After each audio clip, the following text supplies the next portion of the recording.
Em nome do Pai, do Filho e do Espírito Santo. Amém.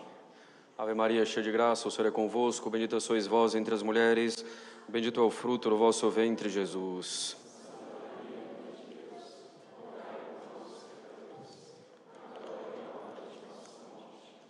Podem sentar-se. Caros católicos, aproveitemos esse evangelho da cura do surdo-mudo, em que Nosso Senhor faz um gesto que prefigura os sacramentos, que prefigura a liturgia. Aproveitemos esse evangelho para nos lembrarmos de alguns princípios da missa no rito romano tradicional. Gostaria hoje, em particular, de relembrar, de voltar a tratar da questão da língua litúrgica, do latim na Santa Missa. O latim, caros católicos, jamais foi abolido da liturgia católica. Mesmo com a reforma litúrgica feita em 1969 com o Papa Paulo VI. Infelizmente, todavia, o latim caiu em desuso em praticamente todo o mundo. Bento XVI, quando ainda Papa, constatando o estado das coisas, trabalhou para restaurar um maior uso do latim entre os católicos, inclusive fundando a Pontifícia Academia de Latinidade. O latim não é, ao menos em teoria, algo exclusivo da missa no rito romano tradicional, embora na prática seja raro encontrar o latim fora da liturgia tridentina.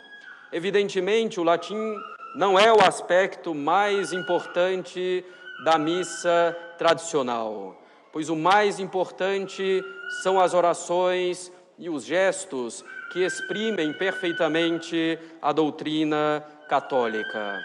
Mas o latim tem também a sua importância e grande importância que consideraremos brevemente hoje. O latim favorece nossa vida espiritual porque ele favorece a caridade, favorece a reverência e o temor devido a Deus. O latim aumenta a eficácia de nossas orações e nos inclina à mortificação. O latim favorece também a vida da Igreja, dando segurança doutrinária e favorecendo a unidade e a catolicidade da Igreja. Vejamos, caros católicos, alguns bens do latim para a nossa vida espiritual. Quando falamos de liturgia da missa, devemos ter bem presente, antes de tudo, o fato de que a missa não é, em primeiro lugar, uma catequese. A missa não é, em primeiro lugar, uma instrução para os fiéis. A missa é, antes de tudo, um ato de culto a Deus. É o corpo e o sangue de Cristo oferecidos à Santíssima Trindade, renovando o sacrifício de Cristo no Calvário. A missa é primeiramente para cultuar a Deus, para adorá-lo, para aplacar a ira divina diante de nossos pecados, bem como para agradecer a Deus pelos seus benefícios e pedir-lhe as graças de que precisamos para a nossa salvação. Se a missa é, antes de tudo, um ato de culto a Deus, é evidente que Deus deve ser o centro da Santa Missa. E o latim nos ajuda muito bem a compreender e a realizar isso. O fato de não ser uma língua vulgar diferencia a liturgia dos atos cotidianos e nos mostra claramente que assistimos à missa primeiramente para cultuar Deus, colocando-o no centro. Dessa forma, o latim vai favorecer a virtude da caridade, porque a virtude da caridade coloca Deus no centro e nos faz agir sempre tendo Deus como causa de nossas ações. O latim, colocando Deus claramente no centro, nos ajuda a agir sempre por amor a Deus em todas as coisas. Muitas pessoas que frequentam a missa tridentina pela primeira vez reclamam que não entendem o latim, que não entendem o que está sendo dito. De fato, algumas vezes não se compreende tudo o que está sendo dito e nem é esse propriamente o objetivo da missa. Mas com o latim compreende-se ao menos o mais importante. Quer dizer, compreende-se que aquilo que está sendo feito para Deus, que aquilo que está sendo feito é algo sagrado. Ao contrário, quando se usa o vernáculo, as pessoas podem até compreender literalmente o que está sendo dito, o que ainda assim é bastante raro, mas dificilmente penetram verdadeiramente no mistério quando é na língua normal. O latim nos faz compreender que se trata de um mistério, que se trata de algo que está sendo feito para Deus. E tudo isso favorece também a nossa reverência para com Deus, favorece o temor de Deus, temor que é o início da sabedoria. E diante desse mistério, podemos ficar a vida inteira contemplando, sem tédio, sem precisar buscar novidades, invenções litúrgicas ou músicas superficiais. Quando pensamos que compreendemos o mistério, uma tendência facilitada pelo uso da língua comum, começamos a procurar outras coisas que possam nos prender a atenção durante a missa, gerando os abusos litúrgicos. Além disso, caros católicos, a língua latina é uma língua sagrada. São 3 as línguas consideradas sagradas: o hebreu, o grego, o latim. O hebreu e o grego são as línguas da Sagrada Escritura. O hebreu era também a língua sagrada no templo e na sinagoga no Antigo Testamento. Os judeus utilizavam o hebreu em seus ofícios sagrados, enquanto a língua vulgar, falada no dia a dia, era o aramaico. O latim é uma língua sagrada porque Deus escolheu o latim desde o tempo de São Pedro como meio pelo qual o governo e a instrução são realizados na Igreja Católica. Pouco a pouco, o latim tornou-se a principal língua do culto na Igreja Católica, substituindo o grego. Foi também nessas 3 línguas que Pôncio Pilatos escreveu o motivo da condenação de Cristo no título da cruz, para que todos pudessem ler. Jesus Nazareno, Rei dos Judeus, estava escrito em hebreu, em grego e em latim. Nada mais conveniente, então, do que usar o latim na missa, que é a renovação da cruz de Cristo. E nos outros sacramentos também, que são a aplicação das graças obtidas na cruz. Como língua sagrada, escolhida pela divina providência, é forçoso dizer que a língua latina agrada mais a Deus do que a língua vulgar, e que agradando mais a Deus, ela é mais eficaz. Nesse sentido, podemos considerar a língua latina até mesmo como um sacramental, quer dizer, como algo que nos traz graças quando usado com devoção em nossas orações. O latim é uma língua sagrada e é a língua de nossa mãe, a Igreja. Convém que nós conheçamos, como diz São Francisco de Sales, ao menos as orações básicas em latim, como o Pai Nosso, Ave Maria, a Salve Regina e algumas outras, a fim de honrar nossa mãe, a Igreja, e agradá-la. O latim, caros católicos, não sendo uma língua vulgar, favorece também a mortificação ou a negação de si mesmo. O latim dificulta que hajamos segundo nossos gostos, por meio de improvisações litúrgicas, mudando uma ou outra palavra para agradar as pessoas ou por outro motivo qualquer. Também o fato de algumas vezes não se compreender perfeitamente o latim é uma espécie de mortificação e de submissão de nossa inteligência a Deus. Muitos têm aversão à língua, têm aversão à liturgia em latim porque não a compreendem completamente. Na verdade, muitas vezes o que existe é uma aversão, a mortificação, a negação de si mesmo e a não ter domínio sobre a liturgia. Além disso, com um pouco de esforço, é possível acompanhar bem a missa, tanto que crianças com 6, 7 anos conseguem fazê-lo, se bem instruídas. O latim é, então, uma grande arma para a nossa vida espiritual, favorecendo a caridade, favorecendo a reverência e o temor devido a Deus, aumentando a eficácia de nossas orações e nos inclinando à mortificação. Se as únicas consequências do latim fossem essas, já seria algo excelente e motivo pelo qual deveríamos buscar a volta do latim na liturgia romana.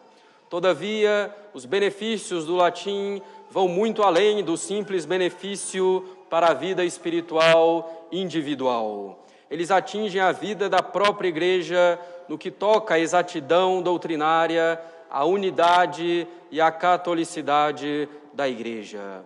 O latim é garantia de precisão, exatidão, clareza doutrinária.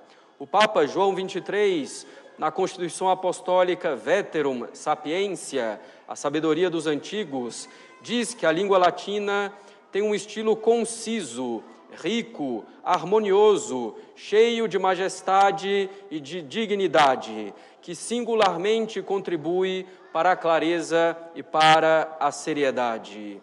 E continua o Papa João XXIII citando Pio XI. De fato, a Igreja, como mantém unidos no seu conjunto todos os povos e durará até a consumação dos séculos, exige a Igreja, pela sua natureza, uma linguagem universal, imutável, não vulgar. A língua latina na liturgia contribui então, caros católicos, para garantir a doutrina, pela precisão dos seus termos e pela sua imutabilidade. A tradução da liturgia para uma língua vernácula traz sempre consigo uma diminuição na precisão doutrinária e dá ocasião para que na tradução se introduza uma teologia ou uma visão particular das coisas, ou mesmo uma visão errada das coisas. Por exemplo, na tradução portuguesa da missa, traduziu-se Dominus Deus Sabaoth, Senhor Deus dos exércitos, como Senhor Deus do universo, em virtude talvez de um pacifismo ingênuo. Além disso, as línguas vernáculas são línguas vivas, com palavras que mudam de sentido o tempo todo ou que se tornam mais nobres ou mais populares conforme os usos e costumes. Daí surge a necessidade de uma revisão constante das traduções, tanto para corrigir erros, quanto para encontrar palavras mais condizentes com a situação concreta da língua. Faz alguns anos, por exemplo, houve uma profunda revisão da tradução inglesa e está em curso, teoricamente, já faz uns bons anos, uma revisão para a língua portuguesa. Portanto, a língua vernácula não favorece a precisão e segurança doutrinárias. O latim, sendo uma língua morta, portanto, praticamente sem mudanças, corresponde perfeitamente à doutrina da Igreja, que é uma doutrina imutável.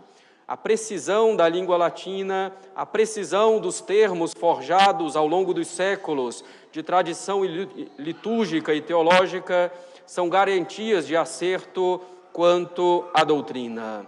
Além do mais, o significado é extraordinário. A religião do Deus feito homem, que morreu e ressuscitou, usa uma língua morta, mas que é ressuscitada para dar maior glória a Deus na liturgia. Também, caros católicos, a unidade da Igreja é favorecida pelo uso do latim, pois assegurando a precisão e exatidão doutrinárias, se assegura com maior facilidade a unidade da fé, que é o principal fator de unidade da Igreja. A unidade da Igreja se baseia na fé e não no simples estar juntos, sentimental e irracional. O latim da liturgia favorece ainda, sobremaneira, a universalidade da Igreja. São Francisco de Sales diz o seguinte: Como nossa Igreja universal no tempo e no espaço, ela deve celebrar os ofícios públicos numa língua universal no tempo e no espaço, como no Ocidente é o latim e no Oriente o grego. De outra forma, nossos padres não poderiam rezar missa, nem outros entendê-los fora dos respectivos países. A unidade e grande extensão de nossos irmãos requer que digamos nossas preces públicas em uma língua comum a todos. Até aqui, São Francisco de Sales. O latim é uma língua que favorece, assim, a universalidade da Igreja, porque, como diz o Papa João XXIII, o latim não suscita inveja e se apresenta imparcial para todos os povos, não favorece a nenhum povo em particular e, enfim, é agradável e amigável a todos. Dessa forma, caros católicos, são inúmeros os benefícios do latim na liturgia, tanto para a nossa vida espiritual individual, quanto para a própria vida da Igreja. Tenhamos um grande amor pelo latim litúrgico, que nos aumenta a caridade, a reverência, o temor de Deus. Tenhamos um grande amor pelo latim litúrgico, que favorece a mortificação, que diminui os abusos litúrgicos, que torna nossas orações mais eficazes, mais agradáveis a Deus. Tenhamos um grande apreço pelo latim litúrgico, que favorece a clareza e a exatidão na doutrina, que favorece a unidade da fé e a universalidade da Igreja. Amemos a língua latina, que é a nossa língua materna, a língua de nossa mãe, que é a Igreja. Amemos nossa língua materna e trabalhemos para que ela volte a encontrar o lugar que é seu dentro da liturgia católica. Não se trata de simples nostalgia, de simples apego às coisas do passado ou de simplesmente ser diferente. Trata-se de uma solução para os problemas de hoje. Em nome do Pai, do Filho e do Espírito Santo. Amém.